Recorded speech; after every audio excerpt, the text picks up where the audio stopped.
Okay, so I'm going to present a work that I did in collaboration with Álvaro Parra, José Temprano, Luis Garay, Mercedes Martín Benito, and José Sánchez. And well, first, let's give a little glimpse of what's to come in this talk. So I'm just going to work in a simple setting, Minkowski spacetime in 1+1 dimension, with a charged scalar field in its vacuum state, okay, in the usual Minkowski vacuum state. Perfect. So now let's couple at a certain time a strong electric field, okay, so that we are going to produce particles. This is the Schwinger effect, okay? So at that time, at that point, this vacuum state is going to evolve in time because the electric field is giving energy to my system. So the vacuum state is going to evolve. So we can ask ourselves one problematic question, the following one: how many particles have been created at an intermediate time at which the electric field is still on? And why do I say that this question is highly problematic? Well, first, why particles if we are talking about quantum field theory, and quantum field theory is a theory of particles? And why is that? Because, well, we have quantum vacuum ambiguities, as we are going to see, and as Rita has told us before, and each one has its preferred notion of vacuum. For example, that people says, okay, I choose vacuum minimizing energy, and then they have one particular time evolution for the particle number that have been created in the process. Okay. However, there are other people who say, okay, no, I prefer adiabatic vacua, and they have another plot and a large, etc. Each vacua with its corresponding time evolution of the number of preferred of created particles. And now the question is, why the number of created particles? Because, well, now in the Schwinger effect, we have a time-dependent external agent, which is the vector potential, and now we have time dependence in the Hamiltonian.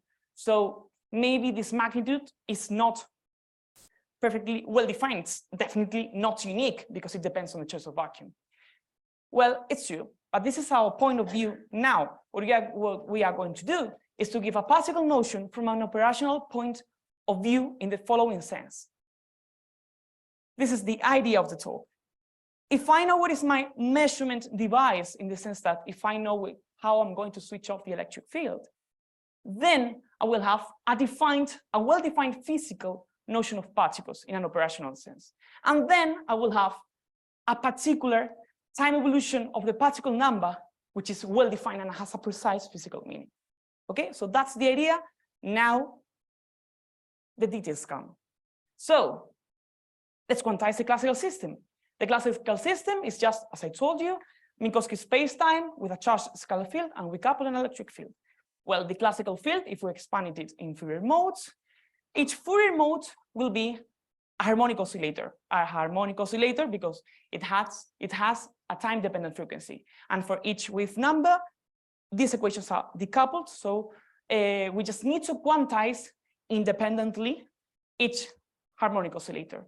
So to canonically quantize the system, what we need to do is to choose one solution for that harmonic oscillator equation for each k, for each wave number. Okay, so that's our job, to pick one, what I will denote here as phi for each k, one solution to the harmonic oscillator equation. And once I have that, then I simply have, following the canonical quantization approach, this quantization of this quantum field operator. Okay, I have a precise annihilation and creation operator notions, and then a quantum vacuum, which will be the state which is annihilated by all the annihilation operators of my quantum field theory that I have defined just picking one particular solution. Let's give an example, a simple example. Quantum field theory, not in concept spacetimes, not with an electric field, just quantum field theory. What we will choose are plane waves. Plane waves that will define the Minkowski usual vacuum, okay? Now the question is, well, why do we choose plane waves? And the answer is the following. The classical system, when I don't couple any external agent, is Poincare invariant. And the only option that I have so that my quantum theory preserves the classical symmetries of the system is to pick plane waves. That's the reason.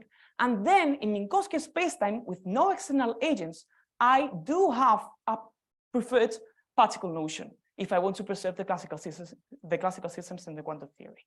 Okay, so now let's couple, yes, the electric field so that we have particle creation in the Schrödinger effect. This electric field breaks Poincare invariance. Now the classical symmetries of my system is a smaller invariance group. And then when I try to preserve the classical symmetries in the quantum theory, I won't have a unique particle notion. And then we will have that large list of different vacua that I showed you before. Okay, so this is why we have quantum vacuum ambiguities in quantum field theory in concept spacetimes in general. So now let's go to the lab. Let's go to the lab and let's smoothly turn on the electric field. Let's have it constant and then turn it off smoothly again. We are going to start switching it off at a precise time tau, and we'll have a time delta, characteristic time delta of the switch off. Okay, so now let's ask the following question, which is not exactly the same questions that I asked before. How many particles have been created once I've completely finished the switch off? Then this is an easy question. Why? Because, well, I need to first fix an in vacuum, and the in vacuum is clearly with no ambiguities defined, as I can pick plane waves. Sorry, I can pick, there is only one solution such that in the asymptotic past, this vacuum behaves as plane waves. Okay? And I recover Minkowski spacetime in the asymptotic past. Exactly the same reasoning I can do with the out region, plane waves in the asymptotic future. And this defines the in vacuum and the out vacuum. And then I can ask myself, how excited is the out vacuum with respect to the in vacuum, because they are not equal. So that I have particle creation, because I will count excitations of the out vacuum with respect to the in vacuum. Okay, and I can compute these excitations in the following way, comparing these two vacua. And I'll call this particle number as the measured particle number in the laboratory. Well, now I want to have to make a comment here, because take a look at the following. If I consider different switch-offs of the electric field, for example, let's consider a sudden switch-off, although it is still smooth, then I'll have a precise spectrum of the measured particle number. But if I do the switch-off much more slowly, then I'll have another concrete plot here of the particle number of the spectrum. Okay, so different switch-offs, even started at the same time tau, will provide me with different measured particle numbers. Okay, so let's leave this aside just for a moment, and let's go to the office. Okay, so when we go to the office now, I want to theoretically ask myself the question that I previously asked in the introduction, which is how many particles have been created not once I completely finished my experiment, but at an intermediate time at which I still have an electric field. Okay, so now the question is more tricky. Why? Because I don't have a preferred notion of vacuum at an intermediate time at which I have an electric field coupled. And then I need to choose one particular solution to the harmonic oscillator equations. And I'm going to choose one solution just looking closely to time tau, okay, at which the electric field is still on. And then I'll have a global, because the notion of vacuum is global, a global notion of vacuum and its corresponding annihilation and creation operators. Okay, so now I can ask exactly the same question as before. How excited is this vacuum that I've chosen with respect to the in vacuum? And I can compute what I'm going to call the theoretical particle number.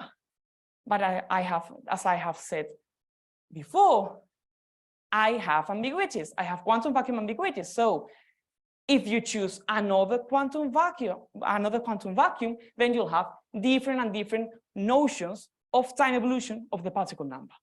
Okay? So now let's connect these two ideas, the one in the lab and the one in the office. First, I said before that if I go to the lab and then I change my switch off, then I'll have different spectrum, different spectra of the measured particle number. But I also said that I have ambiguities, quantum vacuum ambiguities of the quantum theory in terms of spacetimes, or with an electric field. So can we relate them? And this is our idea. If you give me a particular measurement device, and with measurement device, I mean, if you give me a precise switch off of the electric field, then I know how the electric field is going to switch off, and then I have a precise outcome, the outcome that I'm going to measure in the laboratory. Perfect. Now, going to the other side, going to the office. There's only one vacuum at an intermediate time imposing initial conditions at that time, such that the number of the theoretical theoretical particle number coincides with the outcome of the laboratory. Okay, so in this sense, this vacuum counts the excitations of that we are counting in the laboratory. In this sense, this vacuum has a well-defined physical meaning. Okay, now I have an operational notion of particles. So that was my objective. And now I'm able to draw some plots with physical meanings, because you can find many different references from the literature. You can find plots like this, but now we have a physical interpretation also for these fluctuations, because now in the following sense, I mean, let's consider first, for example, a particular switch off, a sudden switch off, characterized by a characteristic time delta equal to 0.01 in our units compared to the time of the switch on. Well, then we'll have these oscillations. And how is this graph computed? Well, I go to the lab. I know how is my measurement device, in the sense that I know how I'm going to switch off the electric fields, and then I just start my experiment, and at time tau equal to 3, I measure in the lab, and I say, okay, I have 1.3 times 10 to the -2 particles. Well, perfect. I draw here a point, and then I repeat again the experiment, and I have 3.1 tau. I just get another point, and I keep continuously, well, with dots, but continuously repeating my experiment, so that I obtain a precise time evolution of the particle number. Okay, and I can repeat the experiment with another measurement device, and another measurement device will determine how the particle number will evolve in time. Okay, so that's the point. This is how we can touch, in some sense, quantum vacuum ambiguities. So conclusions. Well, the first conclusion is each measurement procedure selects a vacuum for which the theoretical particle number has a well-defined physical meaning. The excitations of the in-vacuum with respect to the vacuum that we have characterized before are the quanta measured in the laboratory. Okay, so in this sense, we say that that we have a vacuum with from an operational point of view. Also, we select a family of physical vacua which accommodate information about real outcomes, and this family of vacua, which are the ones that we have a corresponding switch off associated, are also physical properties. For example, they unitarily implement the dynamics by construction, because they provide a finite particle number at all times. Okay, so perfect for that. And finally, canonical quantum ambiguities are inherently physical, in the sense that they exist because we have infinitely many different ways for interacting with my system, in the sense, in our simple sense, that we have infinitely many different ways of switching off the electric field. So, thanks for your attention.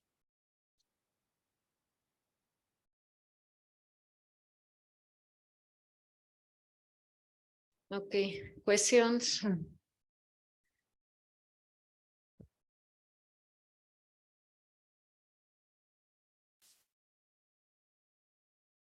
Hi.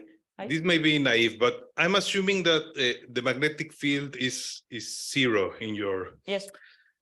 Isn't this a selection of a preferred inertial frame, in the sense that any other inertial observer will see a magnetic field? And if this is the case, shouldn't this selection of a preferred inertial frame allow you to choose your vacua in a more natural way? Even if I choose an observer such that it doesn't see a magnetic field, I still have quantum vacuum ambiguities. So no, it doesn't. That condition doesn't imply that I have a unique notion of vacuum. There is another question there. So you're working on Minkowski spacetime, so Yeah. Infinitely large, so to say, and also your field is just depends on time. So typically, if you choose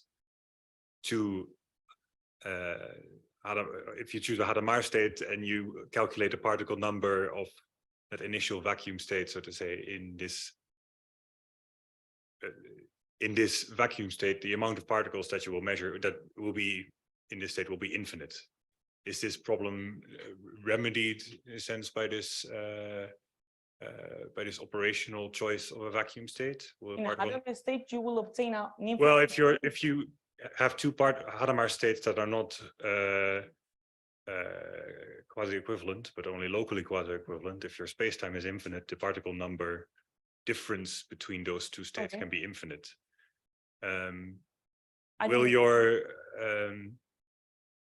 Will your operational choice of vacuum state always give a finite particle number? Yeah, by construction. I mean, I expect that in the laboratory, or yes, I mean, when I consider in and out experiment, I assume that I'm going to have a finite particle number. So then the vacua that doesn't unitarily implement the dynamics in the sense that produces infinite particle number are not in my family of operational vacua. Well, yeah, the family that I've defined. So in this sense, these two vacua, I don't like them, basically. But I'd like to talk to you because I didn't know that Hadamard states could not implement unitarily the dynamics in that sense, that they can provide with infinite particle number. So, well, if they're created by a field that is infinitely extending, they can pump sort of infinite energy into your. Okay, let's talk after this. Can I add a comment? Also, he's considering that the electric field is switching off. So I'm considering a finite period of time. Okay, That's true. Yeah, Yeah. density is finite. Yes. Yeah. Yes. Okay. Okay. I mean, okay. Now I see. Okay. So let's thank Álvaro again.